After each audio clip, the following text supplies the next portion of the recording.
परीक्षिताना भगवंताला भेटीकरिता अनशन गेला. अनशन रोत आहे.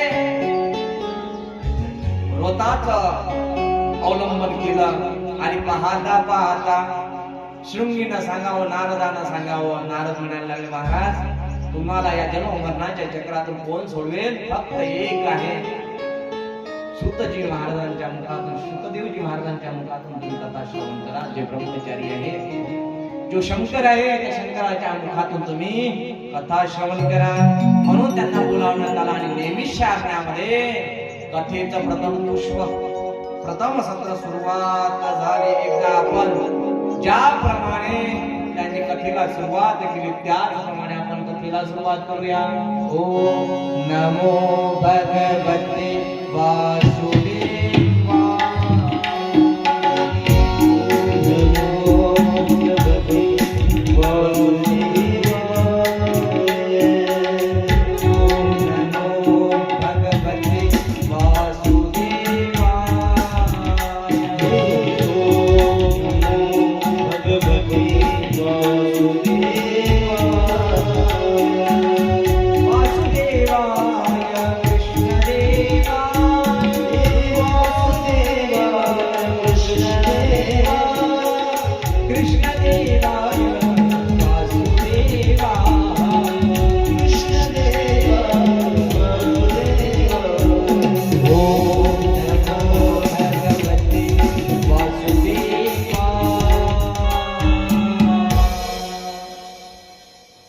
महाराज म्हणायला लागले, आता सगळे जण बसलेले आहेत. इथे शौनकादिक ऋषी मुनी बसलेले आहेत. इकडे सुतजी महाराज बसलेले आहेत. इकडे व्यासजी महर्षी बसलेले आहेत. इकडे शुकदेवजी महाराज बसले आणि राजा परीक्षितही बसलेला. आसन टाकला आणि अध्यायाला सुरुवात झाली. प्रसन्न आहे. परीक्षित राजाच्या चेहऱ्यावर तेज दवडते. बर्फाच्या लाटा ज्याप्रमाणे ठेवाव्यात त्याचं अंतकरण कसं भरून येत आहे. ऐका, मरण समोर आहे पण पतित पावन झाला तो परीक्षित आहे. कथा सांगायला सुरुवात केली. ध्यानावी आणि सूक्ष्म शरीराची उत्पत्ती त्याने सांगितली.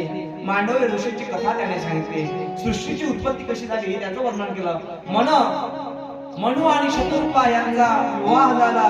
पृथ्वी रसातरणाला गेली आणि ब्रह्मदेवाच्या नागपुडीवरून वराह भगवंताची उत्पत्ती झाली आणि पृथ्वीचं संरक्षण करणारा पहिला अवतार कोणता झाला असेल तर वराह अवतार. बोलिये वराह भगवान. पृथ्वीला त्याने पाण्यापासून वाचवलं, पाण्यातून वर काढलं आणि हिरण्यकश्यपाचा वध केला. राक्षसाचा वध करण्याकरिता भगवंत आले. त्यानंतर विराट स्वरूपामध्ये विभूतीचं दर्शन दाखवलं. भागवतामध्ये 10 अवतार सांगितले भगवंताचे. उद्धव आणि विदुराची काही भेटीचं वर्णन इथे येते आहे. उद्धवाला निरोप देतानाचा प्रसंग आहे. विदुरांनी काही प्रश्न केले आहेत. ब्रह्मदेवाने उत्पत्तीचा सार सांगितला. मी उत्पत्ती कशी केली? 2 प्रकारची उत्पत्ती झाली. एक आसुरी, एक सात्विक सृष्टी आणि एक तामसी सृष्टीचं वलिनीकरण करण्यात आलं. सात्विक सृष्टी निर्माण झाली. सात्विक सृष्टीमध्ये ब्रह्मदेवाने आधी गाय बनवली. काय बनवली? गाय. छोटी छोटी गैया, छोटे छोटे बाल, छोटी छोटी गैया, छोटी छोटी बाल, छोटा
स्वामी असणारा माझा महाबाळ कृष्ण याच्या उत्पत्तीचा इतिहास मी तुम्हाला सांगतो.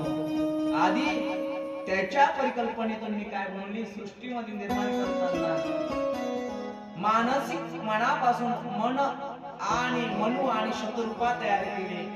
शतरूपा तयार करत असताना त्याला दुसरी पत्नी झाली, तिचं नाव इडा नाव आहे.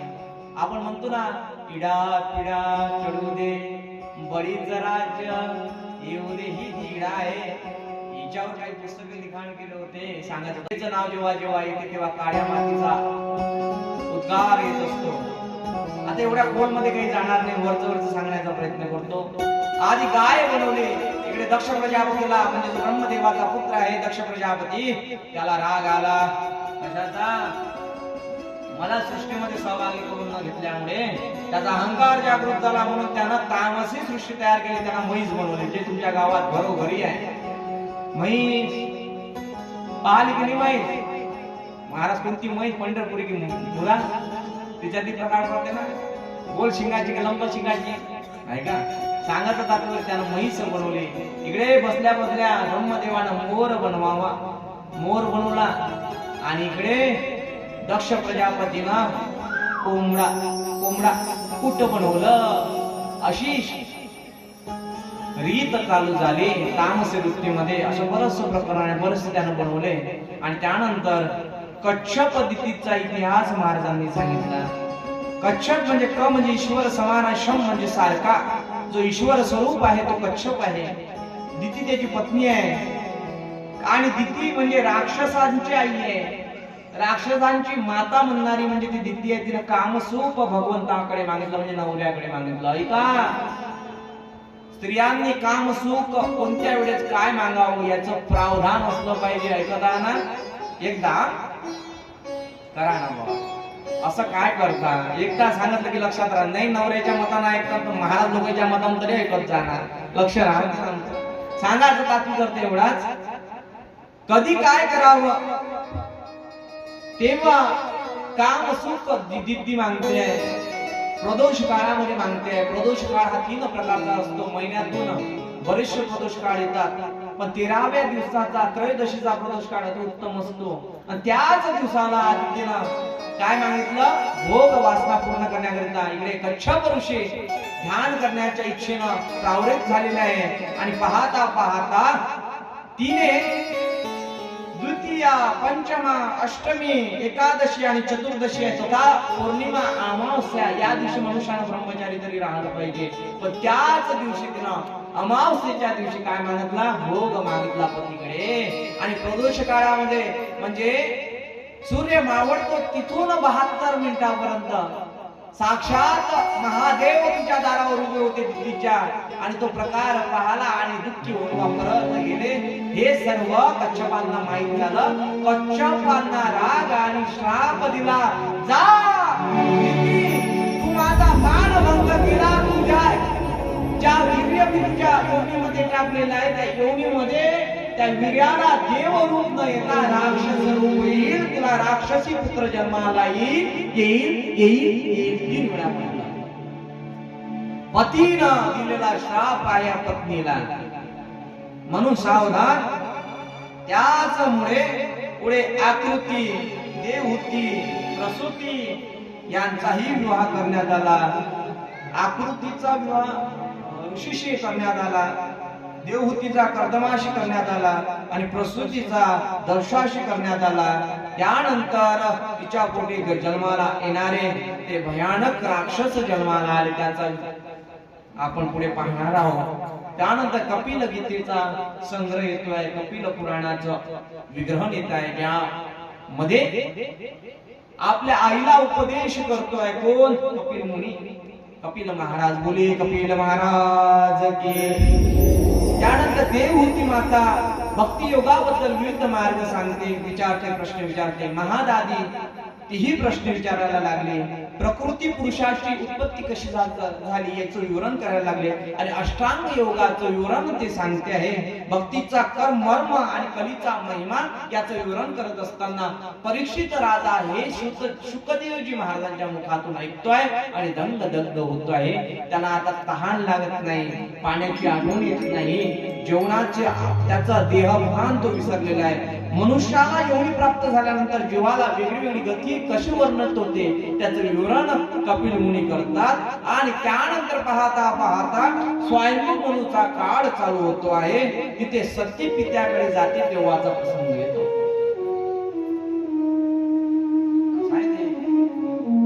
वीरभद्र मा काली याचं विवरण येते अध्याय क्रमांक 5 चतुर्थ स्कंद मधला चालू आहे. चौथा स्कंद चालू आहे. जागरूक राहा ना तुम्ही. आता इथे वीरभद्र कसा आला बाबा महाराज. वीरभद्र जेव्हा मा सतीनं उडी टाकावी आणि नंदी सांगायला आला कैलासामध्ये, तेव्हा कैलासामध्ये आल्यानंतर महादेव ध्यानस्थ होते. महादेवानं तो शब्द ऐकावा आणि आपल्या जटेला हात लावावा, जटेतून एक जटा उपडावी आणि ती दगडावर आपटावी. त्या जटेमध्ये 2 भाग झाले. एका जटेचे 2 तुकडे झाले. एक वीरभद्र प्रगट झाला आणि एक महाकाली उत्पन्न झाली. बोले महाकाली माता. काली म्हटलं की अंगाला शार येते. 9 बहिणी आहेत त्या. काही आपल्या घरामध्ये वावरत असताना नवरात्रात तुमच्या अंगात येत असं 9 बहिणी काही जणांच्या, सर्वांच्या नाही. आमच्याकडे येते. तुमच्या चेहऱ्यावर असं वाटत नाही कारण दूध पिणारे लोक आहात सगळे, नाही का. आनंद आहे. दुधाची नदी तुमच्या गावामध्ये वाहते. धन्यवाद आहे, खूप खूप धन्यवाद, साधुवाद आहे. विकासच काम करत नका जरासं तुम्ही पेतही जात जा. झोपल्यासारखे चेहरे दिसून राहिले तुमचे सगळे. सांगायचं तात्पर्य एवढंच. त्यानंतर 2 एक वीरभद्र आणि मा काली आणि यज्ञाचा संहार केला, नष्ट करण्यात आलं. त्यानंतर कैलासावर जाऊन ब्रह्मादिक श्री महादेवानं धरणी धरली आणि दक्ष यज्ञाची पूर्ती करण्याकरिता सासऱ्याला बोकड्याचं काय बसवलं, तोंड बसवलं. जवाईनं काहीतरी दान केलं. कशाचं? बोकड्याचं तोंड बसवलाय दक्षाला, कारण की त्याला अहंकार झाला होता. तो अहंकार नष्ट करण्याकरिता महादेवानं त्रिशूल चालवावा आणि बोकड्याचं तोंड बसवलं. बोकड्याचं जसं तोंड बसवलं तो जागृत झाला. जागृत झाल्यानंतर महादेवाला म्हणाला, महादेव क्षमस्वती क्षमस्वती क्षमस्वती, मला माफ करा, मी तुमचा अपमान केला. म्हणून जवायाचा कधी अपमान करू नये सासऱ्यानं. त्यानं 2 एकराचा हिस्सा मागितला तो देऊन द्या. लक्षात आलं का? जवायाचा ज्याप्रमाणे सासू लाड करते त्याचप्रमाणे सासरानेही लाड केला पाहिजे. जवळ होय तो, नाही का? जवायची कोण भगत करतो आपण याच कारणास्तव. माहित आहे महादेवानं शिरशेक केलो. आजचा जवळ काय करण सासऱ्याचं काही सांगता येत नाही. म्हणून जवायचा आदर केला पाहिजे. सांगायचं तात्पर्य एवढंच. दक्ष यज्ञाची पूर्तता झाली. बोकड्याचं मुंडक बसवलं आणि मुंडक बसवल्यानंतर महादेवाला तो म्हणायला लागला, महादेव मला कोण पूजणार, कोण माझं भजन पूजन करणार? तेव्हा सासऱ्याला आशीर्वाद जगाच्या पाठीवर एक जवाई देतो, त्याचं नाव आहे महादेव. तो म्हणायला लागला, जोपर्यंत तुझा आवाज मी ऐकणार नाही तोपर्यंत माझीही भक्ती पूर्ण होणार नाही. जोपर्यंत महादेवाच्या मंदिरात किंवा शिवलिंगाच्या समोर गेल्यानंतर, नंदीचं दर्शन घेतल्यानंतर जोपर्यंत तुम्ही बोकड्याचा आवाज काढत नाही, बकऱ्याचा नाही बरं, बोकड्याचा कसा काढावा लागते, असा आवाज काढावा लागतो. बकरीचा नाही, बोकड्याचा जोपर्यंत काढत नाही तोपर्यंत भगवंत जागृत होत नाही. नम पार्वती पतये हर हर. त्यानंतर ध्रुवाचं विज्ञान इथं माय बाप ध्रुवाची कथा जिथे मनु राजा आहे, प्रिय रथ आहे, उत्तानपाद आहे, पत्नी त्याला 2 आहे, सुरुची आणि सुनती. त्याचा विचार एक आहे, एक चांगली नीतीवाली आहे आणि एक रूपाला वाहणारी आहे. सुरुची जी रुची ठेवते असंख्य आहारामध्ये, खाद्यामध्ये, ती सावत्र मुलाला सावत्र मूल म्हणून बापाच्या मांडीवर बसू देत नाही. त्या भगवंतानं कृपा करावी एवढा तो साधुक भाव आहे. त्यानं तिला तिने त्याला बापाच्या मांडीवर उतरवून द्यावा आणि त्यानं अट्टहासापायी भगवंताचं नारदाच्या कृपेने भजन पूजन करण्याकरिता तप करण्याकरिता 5 वर्षाचा ध्रुवनाथ जावा आणि त्यांना अढळ प्राप्त करावा असा माझा श्रीकृष्ण भगवान आहे.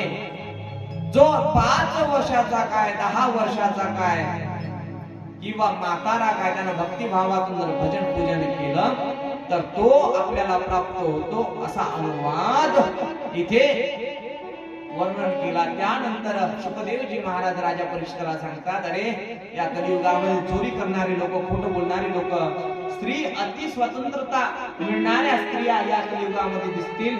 सावधान, यांना कर्माची गती अतिशय सूक्ष्म असल्यामुळे त्यांना 28 नरकाचं प्रावधान मिळेल. 28 नरकाची सूचना देत असताना शुकदेवजी महाराजांना प्रश्न करतात, काय करतात, कोण करून राहिल प्रश्न. राजा परीक्षित म्हणतो 28 नरकांची मला नाव सांगा महाराज कृपया करून. तेव्हा महाराज म्हणायला लागले, वेळेचं प्रावधान राखून एवढं 28 नरकांची नाव तर नाही सांगता येईल, पण 2-4 नरकांची नाव. तामिश्री नावाचा नरक, अंधनाथिक नावाचा नरक, रोग्य महारोग अशा नावाचे, कुंडीपाक कालसूत्र नावाचा नरक, असे नरक प्राप्त त्याला होतील. आणि त्यानंतर सूर्याचा रथ त्याच्या गतीचे वर्णन महाराजांनी केलं. जी रथ सप्तमी येते तशी येते.